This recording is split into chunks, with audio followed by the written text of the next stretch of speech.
اصحاب رسول کا یہ معمول تھا، بلکہ سمجھے ان کی یہ عبادت تھی، وہ جا کر نبی علیہ الصلوۃ والسلام کے چہرے مبارک کو دیکھتے تھے۔ پھر جب حضور علیہ الصلوۃ والسلام نے پردہ فرمایا تو وہ حضور کو دیکھنے کے لیے، یہ اصل میں فعل یہ ہے، حضور کو دیکھنے کے لیے وہ ان کے اہل بیت کو دیکھتے تھے، یعنی سیدنا امام حسن رضی اللہ عنہ کے چہرے کو دیکھتے، سیدنا امام حسین رضی اللہ عنہ کے چہرے کو دیکھتے، اسی طرح سیدنا علی رضی اللہ عنہ کو چہرے کو دیکھتے۔ اولیاء کرام میں یہ ہے نا، اس کو کہتے ہیں مراقبہ۔ حضرت علی المرتضیٰ رضی اللہ تعالیٰ عنہ کو مشکل کشا بھی کہتے ہیں، یعنی مشکلوں کو دور کرنے والا، اور ہمارے بعد حلقوں میں تو پراپر یہ نعرہ لگایا جاتا ہے کہ یا علی مدد۔ تو ہمیں یہ بتائیے کہ کیا ایسا نعرہ لگانا یا یہ عقیدہ رکھنا درست ہے؟ مشکل کشائی سے بڑی اور کیا ہوگی کہ حضور کی بارگاہ میں سیدنا علی آپ کی سفارش کر دیں کہ یا رسول اللہ، ان کو ولایت عطا فرما دیجیے، ان کو اللہ کا مقرب بندہ بنا دیجیے، اور حضور آپ کو سعادت مند کر دیں۔ تو سر یہ بتائیے کہ صرف یا علی مدد ہی کیوں؟ ہمارے معاشرے میں یا ہمارے حلقوں میں دیگر صحابہ کرام کو اس طرح اس انداز سے مدد کے لیے، نصرت کے لیے پکارنے کا رجحان کیوں نہیں ہے؟ تو یہ صوفیاء کرام، اولیاء کرام نے یہ لوگوں کو سکھایا ہے صحیح کہ اس مقام پر اب کہاں سے مدد مانگو گے تو تمہارا کام بنے گا۔ اس لیے لوگ جو ہیں اللہ کا قرب پانے کے لیے ہر دور میں مولا علی سے مدد مانگتے آئے ہیں۔ اچھا سر، ہمارے اہل سنت کے بعد حلقوں میں اس چیز سے منع کیا جاتا ہے کہ حضرت علی کو مولا کہنے سے بچنا چاہیے۔ وہ ریزن یہ بیان کرتے ہیں کہ یہ کیونکہ اہل تشیع کا شعار ہے اور وہ کسی اور مفہوم کے ساتھ مولا علی کہتے ہیں۔ تو آپ کی اس بارے میں کیا رائے ہے؟ ایک آدمی نے علم کی 2 کتابیں پڑھی ہیں، وہ مولانا ہے، اور سیدنا علی رضی اللہ عنہ جو علم کا شہر ہے وہ مولانا نہیں ہے۔ بسم اللہ الرحمن الرحیم۔ ابتدا ہے رب ذوالجلال کے بابرکت نام سے کہ جس نے صدائے کن سے اس کائنات رنگ و بو کو وجود بخشا۔ درود و سلام حضور نبی اکرم صلی اللہ علیہ وسلم پر کہ جن کا عشق مردہ دلوں کو زندگی عطا کرتا ہے۔ ہمیں دیکھنے اور سننے والے معزز ناظرین، السلام علیکم۔ البرہانیہ اسٹوڈیو سے میں ہوں آپ کا میزبان محمد ذوالقرنین سرور، اور ہم موجود ہیں البرہانیہ اسٹوڈیو کی ہفتہ وار نشست میں۔ ناظرین، 21 رمضان المبارک کا دن اسلامی تاریخ کا نہایت اہم اور دردناک دن ہے، جس دن امت مسلمہ اور خاندان اہل بیت کی عظیم شخصیت حضرت سیدنا علی المرتضیٰ رضی اللہ تعالیٰ عنہ اس دنیا سے رخصت ہوئے۔ بلا شبہ آپ کی زندگی علم و حکمت، عدل و شجاعت اور خلوص و وفاداری کی مثالوں سے بڑی پڑی ہے۔ آج کی اس نشست میں ہم حضرت سیدنا علی المرتضیٰ رضی اللہ تعالیٰ عنہ کی زندگی کے ایسے ہی نور برے اور خوبصورت پہلوؤں سے آگہی حاصل کرنے کی کوشش کریں گے تاکہ ان کی حیات مبارکہ کی روشنی میں ہم اپنی زندگی کو بہتر بنا سکیں۔ ہمارے سوالات کے جوابات کے لیے آج ہمارے ساتھ موجود ہیں سلسلہ البرہانیہ کے معروف اسکالر سید زین طارق البرہانی شاہ صاحب۔ آئیے گفتگو کا آغاز کرتے ہیں۔ السلام علیکم سر۔ وعلیکم السلام ورحمۃ اللہ۔ کیسے ہیں سر آپ؟ بالکل ٹھیک، اللہ کا شکر۔ اچھا سر، آج کا ہمارا موضوع حضرت سیدنا علی المرتضیٰ کرم اللہ وجہ الکریم کی شخصیت، ان کے فضائل، ان کی حیات مبارکہ کے متعلق ہے۔ تو آپ ہی ہمیں ان کا مختصر سا تعارف اور ان کی زندگی کے نمایاں پہلوؤں کے متعلق بتا کر گفتگو کا آغاز کریں۔ بسم اللہ الرحمن الرحیم، صلی اللہ علیہ سیدنا محمد وعلی آلہ وصحبہ اجمعین۔ اچھا، سب سے پہلے تو آپ نے جو مولا علی مشکل کشا سیدنا علی المرتضیٰ کرم اللہ وجہ الکریم آپ کے والے سے پوچھا کہ ان کا تعارف کرا دیا جائے، جی، تو آپ جانتے ہیں کہ ان کا تعارف کرانے بیٹھیں تو شاید یہ نشست تھوڑی پڑ جائے۔ ان کا ایسے ہی۔ تعارف بہت بڑا ہے، اور اتنا بڑا ہے کہ ہمارے بیان سے بھی بڑا ہے۔ ان کی جو چند باتیں، جیسے کہ سیدنا علی المرتضیٰ کرم اللہ وجہ الکریم، آپ کے والدین سیدنا ابو طالب اور آپ کی جو والدہ ہیں ان کا نام ہے سیدہ فاطمہ بنت اسد، ٹھیک، ٹھیک ہے نا؟ اور یہ ہاشمی خاندان ہے۔ ہاشمی خاندان یعنی نبی علیہ الصلوۃ والسلام کے قرابت دار ہیں، صحیح، آقا علیہ الصلوۃ والسلام کے چچا زاد بھائی ہیں آپ، اور ایسے بھائی ہیں کہ حضور نے ان کو خود فرمایا کہ اے علی، آپ دنیا اور آخرت میں بھی میرے بھائی ہیں۔ یعنی ایک تو نسبی رشتہ بھی ہے، جی، خونی رشتہ بھی ہے، دوسرا محبت والا رشتہ بھی اتنا قریبی ہے کہ اور کسی کو نہیں فرمایا، سیدنا علی رضی اللہ عنہ کو فرمایا کہ آپ جو ہیں میرے دنیا و آخرت میں بھائی ہیں۔ صحیح، اور ان کی شان کے حوالے سے میں کیا بات کروں، سیدنا علی رضی اللہ تعالیٰ عنہ، ابھی آپ کی عمر مبارک ابھی کم تھی، اور انتہائی چھوٹی عمر میں ہی آپ اسلام لے آئے، جی، ٹھیک ہے، اسلام کو قبول کر لیا۔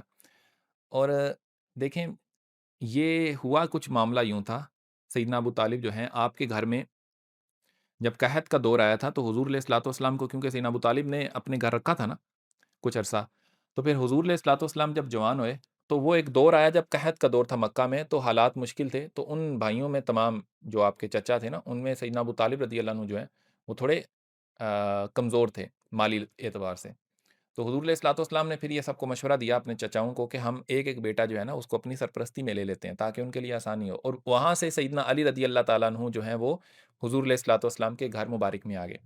صحیح۔ اب ایک عام مسلمان ہے، ٹھیک ہے، اس کے گھر میں اگر کوئی بچہ پیدا ہو یا چھوٹی عمر میں آ جائے تو آپ کو پتہ ہے وہ مسلمان ہوتا ہے، جی، تو ایک نبی کے گھر میں اگر کوئی بچہ آ جائے اس کی کیا شان ہوگی؟ ایسا ہی۔ ٹھیک ہے، اسی لیے حضور نے فرمایا کہ علی آپ جب حضور علیہ الصلوۃ والسلام ایک دفعہ غزوہ تبوک پر جب نکلے نا تو سیدنا علی رضی اللہ عنہ نے عرض کی یا رسول اللہ آپ مجھے عورتوں اور بچوں کے ساتھ چھوڑ کر جا رہے ہیں، تو حضور نے ارشاد فرمایا علی کیا آپ اس بات پر راضی نہیں ہیں کہ آپ کا اور میرا وہی معاملہ ہے جو موسیٰ علیہ السلام کا اور ہارون علیہ السلام کا تھا، بس یہ بات جان لیں کہ میرے بعد نبوت نہیں ہے، صحیح۔ ورنہ شان اللہ نے بہت بڑی عطا کی ہے، تو یہ بہت بڑی بات ہے۔ اب وہ ہستی جو حضور علیہ الصلوۃ والسلام کے گھر مبارک میں تربیت پا رہی ہے اس کا مزاج اس قدر صاف اور جو ہے نا شرک سے اس دور کے گناہوں سے آلودگیوں سے دور ہے کہ جیسے ہی اسلام کا پیغام آیا اور سیدنا علی رضی اللہ تعالیٰ عنہ کو معلوم ہوا نا تو سیدنا علی رضی اللہ تعالیٰ عنہ کے سامنے حضور نے جب یہ پیغام رکھا جی، تو آپ نے کوئی دیر نہیں کی، آپ نے حضور نے جب پیغام رکھا تو آپ نے کہا میں اس پر غور کرتا ہوں کچھ روایات میں، اور پھر اس کے کچھ اگلے ہی دن یا کچھ دیر کے بعد یہ آپ آئے اور آپ کہنے لگے کہ میں اس کو قبول کرتا ہوں، یعنی آپ کو کوئی اس میں شک و شبہ نہیں تھا ہوں، کیونکہ تربیت ہی ایسی جگہ پر ہو رہی ہے، اور ایسا وہ کریم روح سیدنا علی رضی اللہ تعالیٰ عنہ، آپ کی روح ایسی کریم تھی کہ وہ ہر چیز وہ پہلے سے ہی صاف اور چنیدہ لوگوں میں سے تھے آپ، جی، سو آپ پہلے تھے جو ایمان لے کر آئے۔ اسی وجہ سے بعد میں علماء کرام نے یہ کہا کہ بچوں میں سب سے پہلے ایمان لانے والے سیدنا علی رضی اللہ عنہ ہیں، اور بلکہ یہ تاریخی طور پر اگر دیکھا جائے تو سیدہ خدیجہ الکبریٰ کے بعد سیدنا علی رضی اللہ تعالیٰ عنہ ایمان لے کر آئے ہیں، آپ سے پہلے اور کوئی بھی اس سے پہلے ایمان نہیں لایا۔ اور پھر اس کے بعد آپ تعارف اگر پوچھ رہے ہیں تو آپ دیکھیں گے کہ اہل بدر والوں میں بھی سیدنا علی رضی اللہ عنہ ہے، اہل احد میں بھی سیدنا علی رضی اللہ تعالیٰ عنہ ہے، خیبر کی جنگ ہو تو وہاں سیدنا علی رضی اللہ عنہ ہے۔ حضور فرما رہے ہیں کہ آج جھنڈا اس کو دیں گے جو اللہ اور اللہ کے رسول سے محبت کرتا ہے، اور اللہ اور اللہ کا رسول بھی اس سے محبت کرتے ہیں، بے شک۔ ٹھیک ہے، اور صحابہ کرام جو ہیں وہ اس انتظار میں ہیں، سیدنا عمر فاروق رضی اللہ تعالیٰ عنہ جیسی ہستی کہہ رہے ہیں کہ کاش آج وہ جھنڈا حضور مجھے عطا فرمائے، اور جب دیکھا سیدنا علی کے ہاتھ میں ہے وہ جھنڈا اور وہ جو ہے وہ گھوڑے پر سوار ہو کر جا رہے ہیں، اور پھر چاہے وہ پھر خیبر ہے، چاہے پھر کوئی بھی جنگ ہے، چاہے پھر مدینہ کے احوال ہیں، چاہے مکہ کے احوال ہیں، آپ کو سیدنا علی رضی اللہ تعالیٰ عنہ ہر جگہ پر حضور کے کندھے کے ساتھ کندھا ملائے نظر آئیں گے، چاہے جان کا خطرہ ہے، چاہے جس طرح کی بھی مشکل آن کھڑی ہے، سیدنا علی رضی اللہ عنہ کبھی پیچھے نہیں ہٹے، ٹھیک ہے، بے شک۔ تو ہر فضیلت سیدنا علی رضی اللہ تعالیٰ عنہ میں جمع ہے، یہاں تک کہ علم کے حوالے سے آپ آپ وہ ہستی ہیں، حضور نے آپ کو علم کا وہ مقام عطا فرمایا کہ آپ کے بعد خلفائے راشدین کے دور مبارک میں سیدنا عمر کیا فرماتے ہیں اگر علی نہ ہوتے تو عمر ہلاک ہو جاتا، ہوں، ٹھیک ہے نا، اور کئی فیصلے ہیں جو سیدنا علی رضی اللہ عنہ سے کروائے جاتے ہیں، اور قضاء کے منصب پر آپ فائز رہے، یہ کیا تھا؟ یہ حضور کا سکھایا ہوا علم تھا، تو آپ مسلمانوں کے امیر المومنین ہیں، آپ خلیفۃ الراشدین ہیں، آپ چوتھے خلیفہ ہیں، آپ کا دور مبارک چوتھے نمبر پر ہے، اور سیدنا عثمان غنی رضی اللہ تعالیٰ عنہ کے بعد آپ خلیفہ بنے، اور آپ کا دور جو تھا فتنوں سے بھرا ہوا تھا، لیکن اس کے باوجود بھی دیکھیں فتنوں کے باوجود بھی ہمیں یہ معلوم ہے کہ سیدنا علی رضی اللہ عنہ ہی وہ ہستی ہیں جن کے بارے میں حضور یہ فرما گئے تھے کہ جس جانب حق ہے علی اس جانب ہے، ٹھیک ہے نا، یا جس جانب علی ہیں حق بھی اس جانب ہوگا، ایک چیز۔ دوسری چیز ان کے بارے میں حضور فرما گئے تھے، یہ صحیح مسلم کی روایت ہے کہ علی رضی اللہ، یہ جو میرے علی ہیں سیدنا علی رضی اللہ عنہ کے بارے میں فرما گئے تھے کہ ان سے کوئی بغض رکھ نہیں سکتا مگر منافق کے، اور ان سے کوئی محبت کر نہیں سکتا سوائے مومن کے، تو واضح ہو گیا تھا، تو جتنا بھی فتنے کا دور آیا تھا، جتنا بھی مشکل دور آیا تھا، لیکن ایک ایسی ہستی اس وقت خلافت کے منصب پر تھی کہ جس کے بارے میں واضح تھا کہ سیدنا علی رضی اللہ عنہ جس جانب ہیں پھر اور کوئی سوچنے کی ضرورت نہیں ہے، تو سیدنا علی رضی اللہ تعالیٰ عنہ کا دورہ خلافت بے شک فتنوں سے معمور تھا، لیکن اتنی ہی بڑی ہستی اور اتنے ہی مضبوط ہستی جو تھی وہ خلافت کے منصب پر بیٹھی تھی، اور پہچان کرنا کوئی مشکل نہیں تھا کیونکہ سورج کی روشنی ہر جگہ موجود ہوتی ہے، جی، سورج کا انکار کوئی نہیں کر سکتا، تو یہ آپ کی ذات کا اس ایک چھوٹا سا تعارف ہے، جی، ٹھیک ہے، اور آپ وہ ہستی ہیں کہ آپ کی محبت ایمان کا لازمی جز ہے، یعنی محبت واجب ہے آپ کی، ٹھیک، آپ اہل بیت کرام میں سے ہیں، اور اہل بیت کرام کا جو مشن ہے وہ صرف حضور کے دور مبارک میں ختم نہیں ہو گیا تھا، یہ قیامت تک چلنے والا مشن ہے، صحیح، اور آپ ان پاکیزہ ارواح میں سے ہیں جو اہل بیت کرام میں سے ہیں، سو آپ کی محبت واجب ہے۔ جی۔ تو سر یہ بڑا اہم سوال تھا جس کا آپ نے جواب دیا کہ ایک 10 سال کا کم سن بچہ، کم عمر بچہ جس کو بھی چیزوں کی پہچان نہیں ہوتی، لیکن حضرت علی کا وہ مقام ہے کہ آپ 10 سال کی عمر میں بھی حق اور باطل کی پہچان رکھتے تھے، اور حضور نبی اکرم صلی اللہ علیہ وسلم کی دعوت پہ فوراً لبیک کہا۔ تو ابھی جو میرا اگلا سوال ہے وہ ہمیں وہ خصوصیات اور وہ خوبیاں بتائیں جو حضرت علی کی ذات سے جڑی ہوئی ہیں اور جو آپ کی شخصیت کو مزید ممتاز بناتی ہیں۔ دیکھیں خصوصیات تو بے شمار خصوصیات ہیں۔ ایک ایسا واقعہ پیش بھی آیا کہ جو آپ کی شان کو سب سے جدا کر دیتا ہے۔ ایک مرتبہ ایسے ہوا تھا غدیر خم پر۔ یہ تب کا واقعہ جب آپ خطبہ حجت الوداع سے واپس تشریف لا رہے تھے، تو کچھ لوگوں نے آ کر سیدنا علی رضی اللہ تعالیٰ عنہ کی شکایت بیان کی کہ ان سے تھوڑی سی خفگی ہے۔ تو حضور کا چہرے کا رنگ متغیر ہوا۔ آپ تشریف لائے خیمہ سے باہر، خم کا میدان ہے وہ، اور وہ غدیر خم اس جگہ کا نام ہے۔ آپ نے اصحاب رسول کو اکٹھا کیا، آپ نے خطبہ ارشاد فرمایا، اور خطبے میں جو الفاظ ہیں آپ نے سیدنا علی رضی اللہ تعالیٰ عنہ آپ کے بارے میں ارشاد فرمایا، من کنت مولاہ فاز علی مولا۔ اس سے پہلے میں اس کی آپ کو بتا دوں، آپ کو پس منظر پتہ چل گیا نا کہ سیدنا علی رضی اللہ تعالیٰ عنہ کے حوالے سے، تو حضور نے پہلے یہ آیت مبارکہ پڑھی کہ کیا میں مومنین کی جانوں سے زیادہ ان کے اولا نہیں ہوں؟ النبی اولا بالمؤمنین من انفسہم۔ سب سے پہلے حضور علیہ الصلوۃ والسلام نے یہ تلاوت فرمایا کہ جو نبی ہے نا وہ مومنین کی جانوں سے زیادہ ان کے حقدار ہیں۔ کیوں؟ وہ آیت مبارکہ حدیث مبارکہ ہے نا کہ اس وقت تک آپ مومن نہیں ہو سکتے جب ہر چیز سے بڑھ کر حضور سے محبت نہ کریں، ایون اپنی جان سے بڑھ کر۔ ٹھیک ہے؟ تو اب یہاں پر مولا کا معنی جو ہوتا ہے نا، مولا کا معنی وہ آقا، یعنی ایسا سرپرست۔ اب عرب کی جو ڈکشنری ہے نا اس میں، یا آپ دیکھیں قرآن میں یا حدیث مبارکہ میں، جو مولا کا لفظ ہے نا میکسیمم دو معنی میں استعمال ہو رہا ہوتا ہے، یا آقا یا غلام، آزاد کردہ غلام۔ ٹھیک ہے؟ اور یہاں پر مولا کا معنی آقا کے لیے آیا ہے، جو سرپرست ہو، جو تائید کرنے والا ہو، صحیح۔ ٹھیک ہے، نصرت کرنے والا ہو، مددگار ہو، دوست ہو، ایسا مولا، ایسا آقا۔ تو حضور نے فرمایا کہ میں جو ہوں تمہاری جانوں سے زیادہ تمہارے لیے اولا ہوں، بڑھ کر ہوں تمہاری جانوں سے زیادہ۔ تمہارے لیے لازمی ہے کہ تم اپنی جان سے بڑھ کر مجھے چاہو، ٹھیک ہے، میں بڑھ کر ہوں۔ اور پھر فرمایا کہ ایسی بات ہے، جو جب صحابہ نے کہا لبیک، بالکل ایسی بات ہی ہے، تو پھر حضور علیہ الصلوۃ والسلام نے فرمایا من کنت مولا فہذا علی مولا، جس کا میں مولا ہوں اس کا علی بھی مولا ہے۔ تو یہ آپ علیہ الصلوۃ والسلام نے ایک ایسی شان کا اظہار فرمایا۔ یہ بعد میں ایک مرتبہ سیدنا علی رضی اللہ عنہ کے دور مبارک میں ان کے پاس ایک وفد آیا، اور وہ عرب کے لوگ تھے، ٹھیک ہے۔ تو وہ وفد آیا تو انہوں نے آ کر پوچھا کہ ہمارے مولا کہاں ہیں؟ اب آج کل تھوڑا سا پرابلم ہوتا ہے نا کہ مولا کہتے ہیں تو لوگ جھجک جاتے ہیں۔ انہوں نے کہا ہم اپنے مولا سے ملنے آئے ہیں۔ تو سیدنا علی رضی اللہ تعالیٰ عنہ نے، تو وہ وفد آیا نا تو انہوں نے کہا کہ انت مولانا، آپ ہمارے مولا ہیں، ٹھیک ہے، اس طرح کا جملہ ارشاد فرمایا، یعنی سیدنا علی رضی اللہ عنہ کو مولا کہا۔ تو حضور نے تو سیدنا علی رضی اللہ عنہ فرمانے لگے کہ آپ لوگ تو عرب ہیں، عرب تو ہر کسی کو اتنی جلدی اپنا قائد نہیں مانتے۔ جی۔ تو وہ عرض کرنے لگے سیدی آپ کے بارے میں حضور علیہ الصلوۃ والسلام نے فرمایا تھا من کنت مولا فہذا علی مولا، تو آپ ہمارے مولا ہیں، آپ ہمارے سبحان آقا ہیں۔ تو بعد میں جو آپ کے اصحاب تھے انہوں نے بتایا یہ انصار کی جماعت تھی، اور ان جماعت کے اندر سیدنا ایوب انصاری رضی اللہ تعالیٰ عنہ بھی تھے، ٹھیک ہے۔ سبحان تو یہ ان کی جماعت آئی تو وہ آپ کو مولا کہہ کر، تو اصحاب رسول کا یہ معمول تھا کہ وہ مولا علی کہا کرتے تھے۔ تو یہ ایک ایسی شان ہے۔ اس کے علاوہ بھی دیگر کئی شانیں ہیں، جیسے کہ ایک شان آپ کو ایک اور بتاتا ہوں۔ آپ نے بولا نا کہ خصوصیت، جی۔ جہاں پر بہادری، وفاداری، شجاعت، علم و فضل، یہ بے شمار ایسی خصوصیات ہیں جن میں سے ایک حز وافر سیدنا علی رضی اللہ عنہ کے پاس ہے، لیکن ان میں کچھ ایسی خصوصیات ہیں جن میں آپ ہی ممتاز ہیں، صحیح۔ جس میں ایک یہ ہو گیا آپ کا مولا ہونا۔ دوسری بات، جب آیت مبارکہ نازل ہوئی انما یرید اللہ لیذہب عنکم الرجس اہل البیت ویطہرکم تطہیرا، اللہ یہ چاہتا ہے کہ اہل بیت سے نجاست کو دور کر دے اور انہیں پاکیزہ کر دے، ٹھیک ہے نا، جی۔ خوب پاک کر دے۔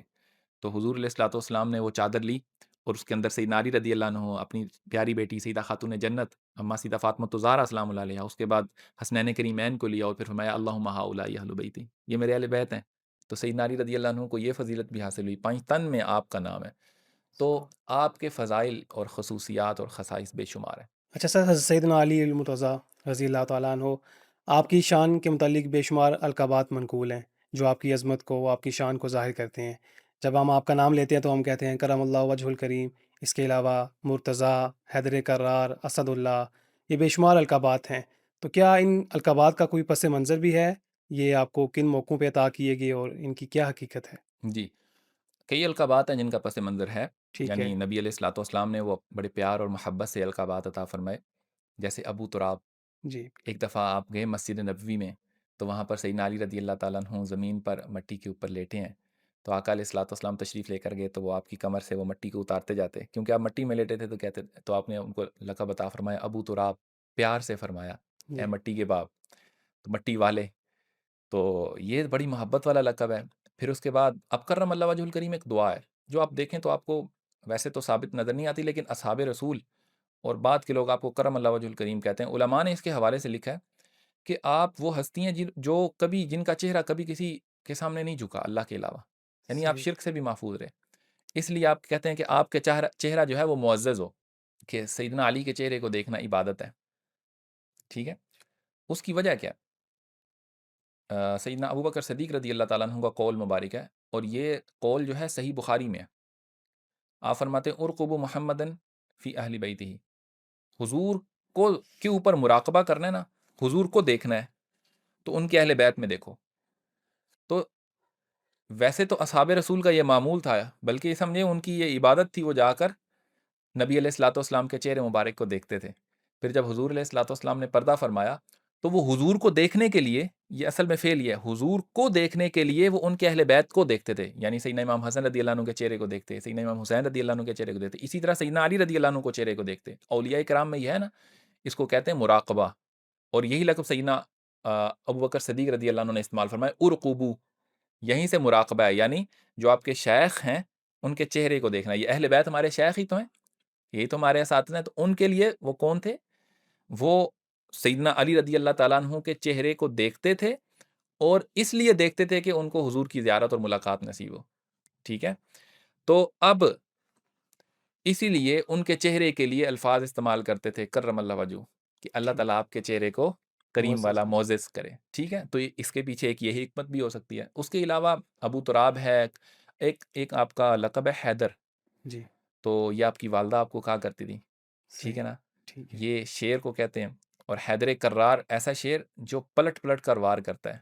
یہ صحیح۔ جب وہ ہوئی تھی نا، لڑائی ہوئی تھی وہ خیبر کے دن، تو آپ نے یہ شعر پڑھا تھا ان الذی سمتنی امی حیدرا، ٹھیک ہے۔ ہوں۔ اس کے سامنے وہ مرحب کے سامنے، کیونکہ اس کا صحیح۔ بڑا ٹہکا تھا، لوگ اس کو بڑے ٹائم سے جانتے تھے، تو ادھر سے سیدنا علی رضی اللہ عنہ تشریف لے کر گئے، تو آپ نے پھر یہ شعر پڑھا، میں وہ ہوں جس کی ماں نے اس کا نام حیدر رکھا ہے، ٹھیک ہے۔ یعنی سبحان یہ اللہ۔ پتہ چلا کہ یہ آپ کی والدہ آپ کو کہا کرتی تھی حیدر، تو آپ کو حیدر قرار کہا جاتا ہے، اسد اللہ کہا جاتا ہے۔ جی۔ اسد اللہ کا کہتے ہیں اللہ کا شیر، ٹھیک ہے، صحیح۔ اور واقعی آپ اللہ کا شیر تھے، اور اسی طریقے سے اسی لیے آپ کو اسد اللہ کہا گیا۔ تو ہر جو آپ کو لقب عطا کیا گیا، آپ اس کی منہ بولتا تصویر تھے، ٹھیک ہے۔ ٹھیک ہے۔ صحیح۔ تو کئی القابات ایسے ہیں جو آپ کو حضور نے عطا فرمائے، پھر کئی ایسے ہیں جو آپ کے چاہنے والوں نے بعد میں عطا کیے، صحیح۔ تو یہ آپ کی شخصیت کے ساتھ اس ٹھیک لیے ہے۔ القابات ہیں۔ اچھا سر، جہاں پہ ہم نے بے شمار القابات کی بات کی، وہیں ہم حضرت علی المرتضیٰ رضی اللہ تعالیٰ عنہ کو مشکل کشا بھی کہتے ہیں، یعنی مشکلوں کو دور کرنے والا۔ اور ہمارے بعد حلقوں میں تو پراپر یہ نعرہ لگایا جاتا ہے کہ یا علی مدد۔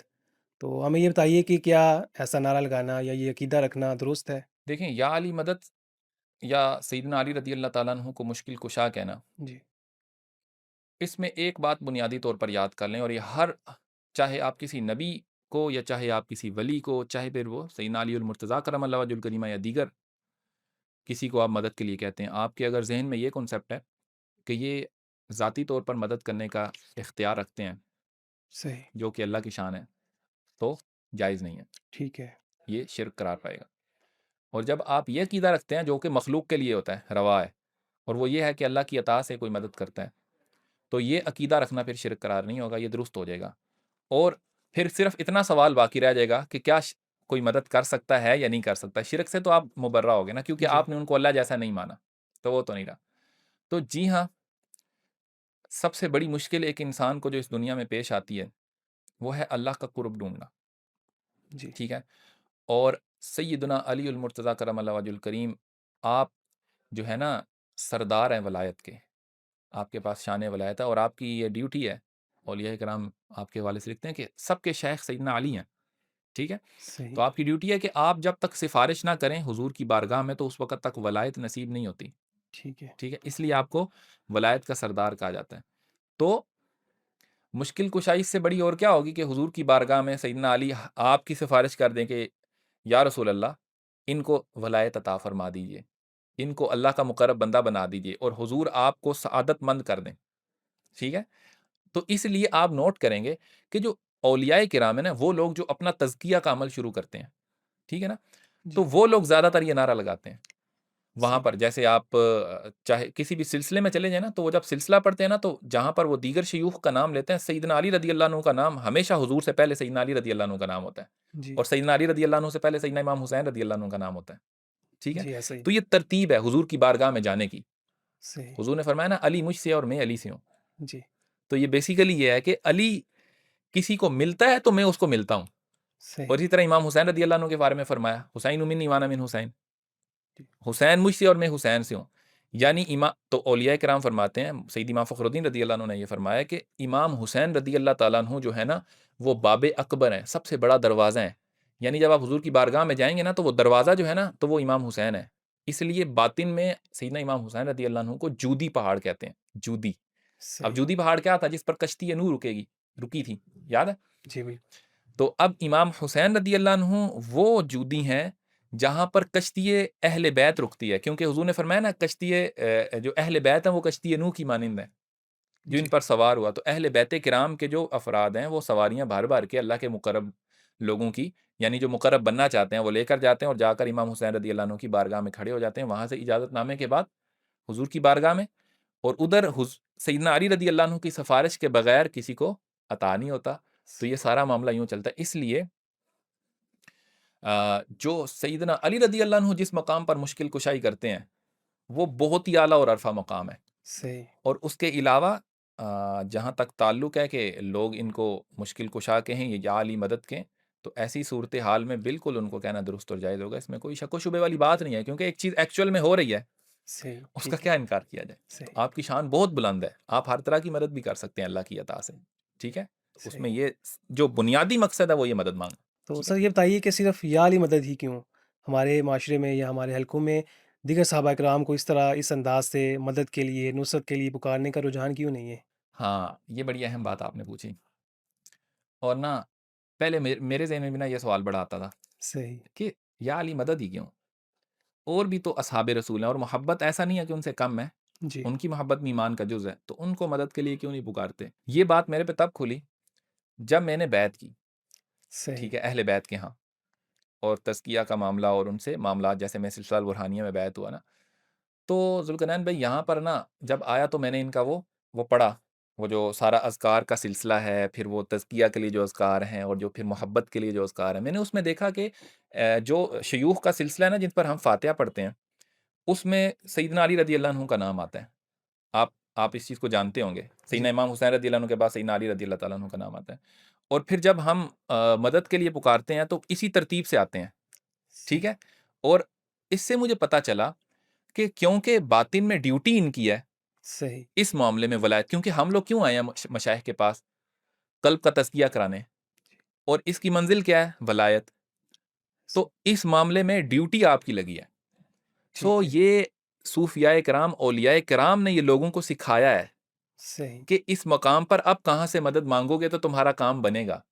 اس لیے لوگ جو ہیں اللہ کا قرب پانے کے لیے ہر دور میں مولا علی سے مدد مانگتے آئے ہیں، ٹھیک اور یہ پھر اس لیے زیادہ مشہور ہوگا کیونکہ آپ کی ڈیوٹی ہے۔ صحیح اس لیے آپ نوٹ کریں گے کہ جتنے بھی اہل محبت ہیں، کیونکہ یہ جو ولایت ہے بیسیکلی درجہ ایمان ہے نا، جی بالکل تو ایمان محبت کا نام ہے، تو ہر محبت کرنے والا، اس لیے حضور نے فرمایا کہ اے علی، مومن آپ سے نفرت نہیں کر سکتا، کیونکہ آپ سے اس نے لینی ہے شان، آپ کی اجازت کے بغیر تو ملنی نہیں ہے اسے، آپ کی سفارش سے ملنی ہے، سو آپ سے بغض کر کے کہاں جائے گا؟ آپ کا بغض ہی تو جہنم میں ہی جائے گا پھر، یا وہ منافق ہوگا ڈیفینیٹلی۔ اس لیے جتنے اہل محبت ہیں وہ تمام کے تمام سیدنا علی رضی اللہ عنہ ہی سے مدد کا نعرہ لگاتے ہیں، اور اس کی بنیادی ریزن یہ ہے کہ یہ اولیاء کرام نے سکھایا ہے، کیونکہ اس صحیح مقام پر مانگنا سیدنا علی رضی اللہ عنہ سے ہوتا ہے، یہ ان کی ڈیوٹی ہے۔ اچھا سر ہمارے اہل سنت کے بعد حلقوں میں اس چیز سے منع کیا جاتا ہے کہ حضرت علی کو مولا کہنے سے بچنا چاہیے وہ ریزن یہ بیان کرتے ہیں کہ یہ کیونکہ اہل تشیع کا شعار ہے اور وہ کسی اور مفہوم کے ساتھ مولا علی کہتے ہیں تو آپ کی اس بارے میں کیا رائے ہے دیکھیں، میں تو اس کو پھر اب کیا ہی رنگ دیا جائے. ایک بات ایسی ہے جو نبی علیہ الصلوۃ والسلام برسر ممبر فرما رہے ہیں اصحاب رسول کو، اور صحیح. سیدنا عمر فاروق رضی اللہ عنہ عرض کر رہے ہیں کہ مبارکباد دے کر کہہ رہے ہیں یا علی، آج سے آپ ہر مومن اور ہر مومنہ کے مولا ہیں. جی. ٹھیک ہے، آج کے بعد آپ ہر کسی. اور پھر میں نے آپ کے سامنے وہ روایت رکھی جس میں ابو ایوب انصاری رضی اللہ عنہ تھے، اور وہ آپ کو یا مولانا کہہ کر پکار رہے ہیں، اے جی. ہمارے مولا. ٹھیک ہے. صحیح. تو کسی مصلحت کی بنیاد پر آپ لوگ ایک ایسی چیز کو روکنا چاہ رہے ہیں جس کو حضور جاری کر کے گئے ہیں. ہم، ٹھیک ہے. تو آپ صحیح طریقے سے تعلیم دیں اور بتائیں مولا کہنا کیوں جائز ہے اور مولا کہنا کیوں ضروری ہے. جی. اور کس مفہوم کے ساتھ کہنا چاہیے؟ مفہوم مولا کا اور لیا ہی کیا جا سکتا ہے؟ میں نے آپ کے سامنے جتنے مولا کے مفہوم رکھے ہیں سارے اپنے معنی کے اعتبار سے صاف ہیں. مولا کا ٹھیک معنی ہے. آپ سرپرست کریں، میں نے آپ کو بتایا دو ہی معنی ہو سکتے ہیں. غلام تو ہو نہیں سکتا یہاں. جی. آقا کا معنی ہی ہو سکتا ہے، کیونکہ صحیح. حضور فرمایا جس کا میں مولا اس کا علی مولا. تو حضور ہمارے سردار ہیں، سرپرست ہیں. جی. اسی طریقے سے سیدنا علی رضی اللہ عنہ ہمارے سردار اور سرپرست ہیں. جی. اور معنی مراد کیا لیا جا سکتا ہے مولا کا؟ مددگار. مددگار سے مسئلہ ہے تو کیا جو آقا ہوتا ہے وہ آپ کی مدد نہیں کرتا؟ کیا تائید و جی. نصرت نہیں آپ کی کرتا؟ وہ سب معاملات جو مولا کے ساتھ فٹ آتے ہیں معنی کے اعتبار سے، وہ تمام کے تمام سیدنا علی رضی اللہ عنہ کی ذات میں موجود ہیں، تبھی حضور نے مولا فرمایا. صحیح. ٹھیک ہے. ٹھیک ہے. اور یہ دیکھیں نا، اب قرآن پاک میں ہے انت مولانا فانصرنا علی القوم الکافرین آیت جی. ہے. یعنی اللہ سبحانہ و تعالیٰ کو مولانا کہا گیا. یہاں جی. پر ہر گلی محلے میں مولانا ہے، ہر کسی کو تو مولانا. ایک آدمی نے علم کی 2 کتابیں پڑھی ہیں وہ مولانا ہے، اور سیدنا علی رضی اللہ عنہ جو علم کا شہر ہیں وہ مولانا نہیں ہے. یہ تو بات بڑی. تو جن کو حضور مولا فرما رہے ہیں وہ واقعی مولا ہیں.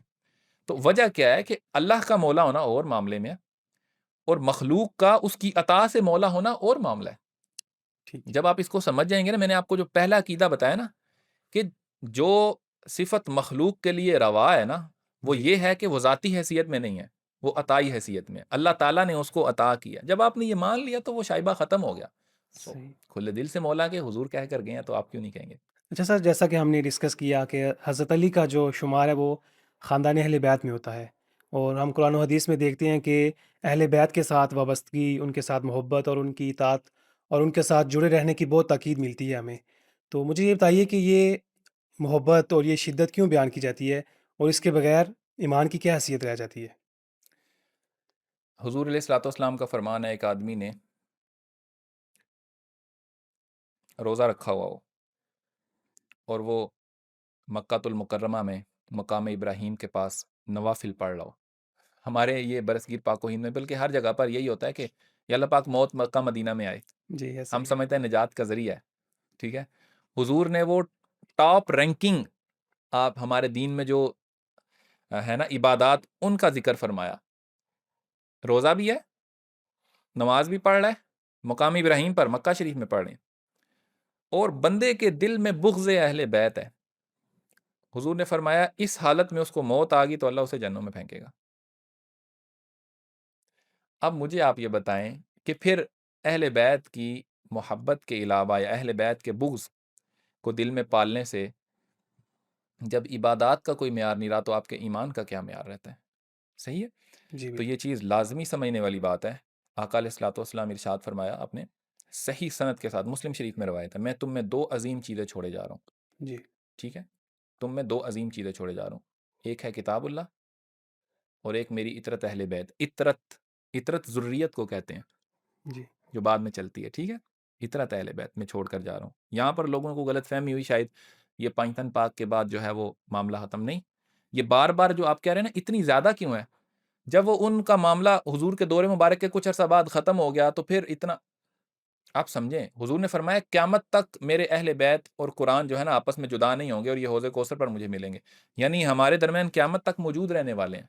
صحیح. اصحاب رسول کی محبت ایمان کا حصہ ہے، لیکن اصحاب رسول جو تھے ان کے بارے میں نہیں فرمایا میں تم میں اصحاب رسول چھوڑ کر جا رہا ہوں.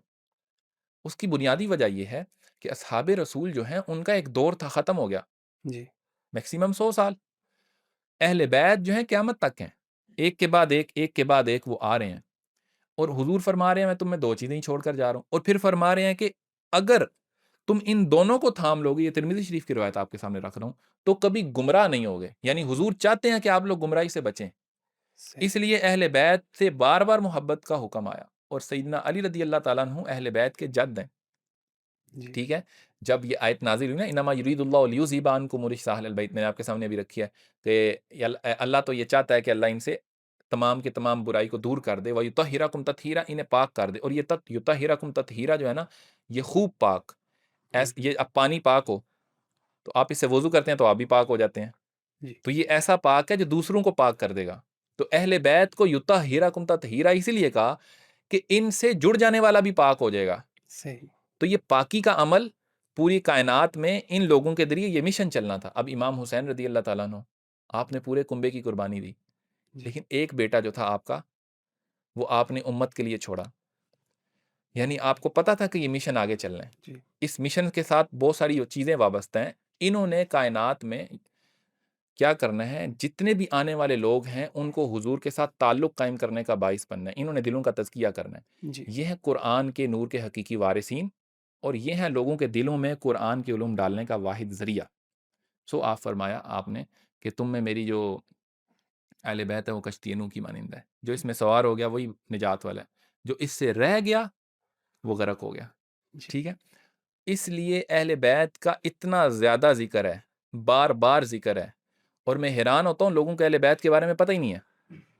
ان کو اگر روایات سناتے ہیں تو وہ جس طرح آپ کے ساتھ وہ کل ایک بھائی آئے ہوئے تھے، ٹھیک ہے، ہماری ان جی سے بات ہوئی تو میں نے جب ان کے سامنے یہ کتاب اللہ اور اہل بیت والی بات رکھی تو انہوں نے یہ حدیث ہی نہیں سنی ہوئی تھی. جی ایسے کیا وجہ تھی؟ عام لوگوں میں یہ حدیث جو ہے وہ اتنی زیادہ معروف ہی نہیں کرائی گئی، حالانکہ نجات کی بنیاد ہی یہ بن رہی ہے. اکیلا قرآن نہیں حضور نے چھوڑا، ساتھ میں قرآن سکھانے والے یعنی اہل بیت کو بھی ساتھ ہی چھوڑا. تو اس سے ہمیں پتہ چلا کہ حضور علیہ الصلوۃ والسلام، کیونکہ حضور کے بعد جو اہل بیت کرام کا جو گھرانہ تھا اس سے اصحاب رسول کی شدید محبت تھی، اور وہ محبت لازمی بھی تھی، آپ کو پتہ ہے کیونکہ یہ ایمان کا بنیادی جز ہے.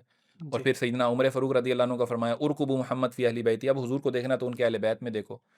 اور پھر یہ آج تک چل رہا ہے. صحیح. آج بھی اگر آپ نے حضور سے ملنا ہے نا تو آپ ان کے اہل بیت میں جا کر دیکھیں. ٹھیک ہے؟ لیکن یہ کیسے ممکن ہے کہ ہم اہل بیت سے آج کے دور میں عملی وابستگی اختیار کر سکتے ہیں؟ یہ بات سوال ذہن میں اٹھتا ہے. ہاں، دیکھنا یہ ہوتا ہے کہ آپ کا تعلق قائم کرنے کا مقصد کیا ہے. جی حضور علیہ الصلوۃ والسلام نے یہ مشن شروع کیا تھا قلب کے تزکیہ کے لیے نا، یتلو علیہم آیاتی نا، حضور کے بعثت کا مقصد قرآن پاک کی آیات و یزکیہم، اور ان کا تزکیہ فرمانا. اب یہ تزکیہ کا عمل ہے نا، یہ آقا علیہ الصلوۃ والسلام نے اصحاب رسول کے ساتھ فرمایا. پھر اس کے بعد آپ نے اس لیے فرمایا کہ اب قرآن جو ہے وہ سلیبس ہے اور اہل بیت جو ہے وہ استاد کی صورت یہ تزکیہ کرنے والے ہیں. تو جب آپ اہل بیت کے کسی فرد کے پاس اس نیت سے جاتے ہیں نا کہ یہ میرے قلب کو صاف کر دے اور مجھے اللہ کا قرب عطا کرے، اور قرآن میں واضح فرمان ہے قد افلح من تزکا وذکر اسم ربہ فصلی. ٹھیک ہے؟ تو جس نے تزکیہ کیا وہ فلاح پا گیا. تزکیہ اور جی تزکیہ کا عمل ہوتا کیسے ہے؟ جو اللہ کا ذکر کرتا ہے اور درود شریف پڑھتا ہے. یعنی آپ کا شیخ جو ہے نا وہ آپ کو ذکر اللہ اور درود شریف یہ دونوں چیزیں دے گا. جی تو آپ کو پتہ چل جائے گا کہ میرا جو اس سے مقصد ہے اللہ کا قرب ہے، اور یہ مجھے اس کے لیے نصاب بھی دے رہے ہیں. صحیح ہے؟ جی اور قرآن پاک میں ہے نا فَاسْأَلُوا أَهْلَ الذِّكْرِ، اہل ذکر سے پوچھو، سوال کرو. اس کے بارے میں سیدنا علی فرماتے ہیں ہم اہل ذکر ہیں.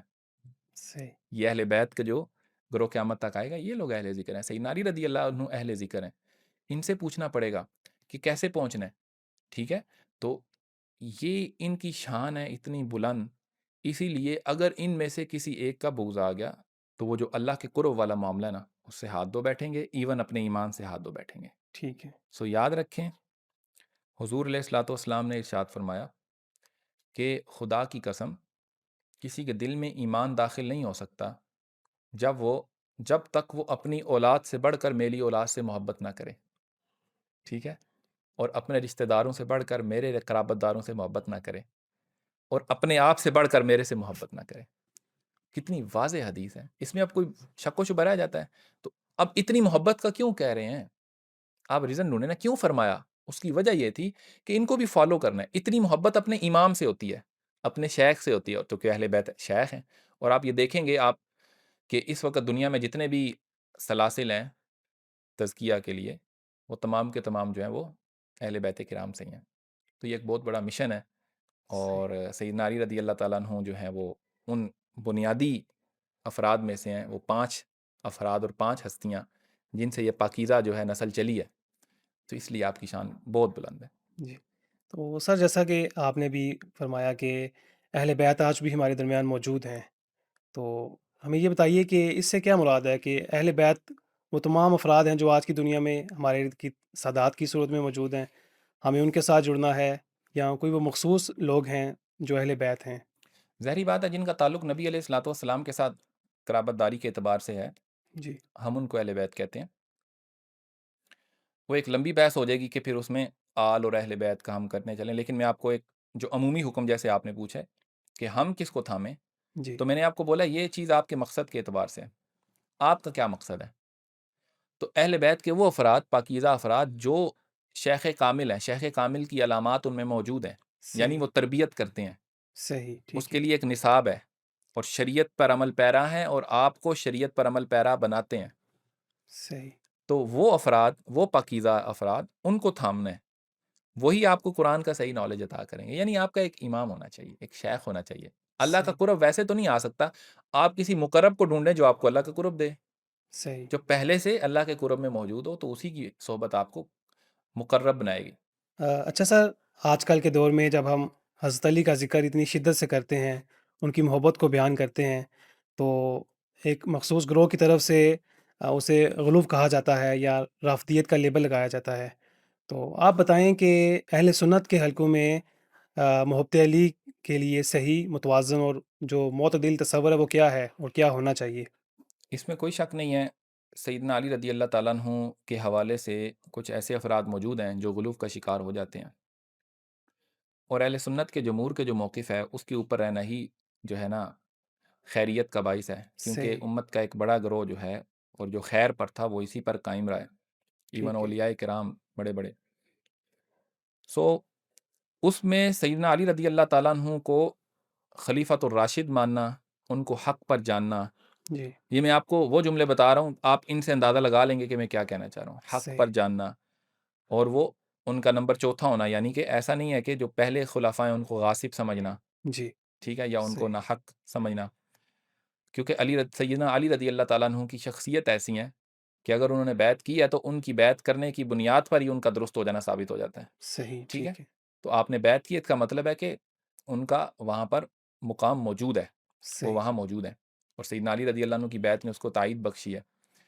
تو سیدنا علی رضی اللہ تعالیٰ عنہ آپ کے حوالے سے ایسا کوئی عقیدہ رکھنا کہ آپ کو نبوت کے مقام سے افضل کر دینا، صحیح، یہ چیزیں غلو میں آتی ہیں، ٹھیک صحیح ہے، ہے۔ اور کچھ چیزیں ایسی ہیں جو آپ کے مقام سے دوری، جو مجھے نا بعض اوقات کمزوری نظر آتی ہے اپنے بھائیوں میں، ٹھیک ہے، وہ یہ نظر آتی ہے کہ ہم لوگوں نے صرف حدیثیں یاد کر لی ہیں، ممبروں پر بیٹھ کر ہم صرف سنانا جانتے ہیں، اس کی مقصدیت کو نہیں جانتے۔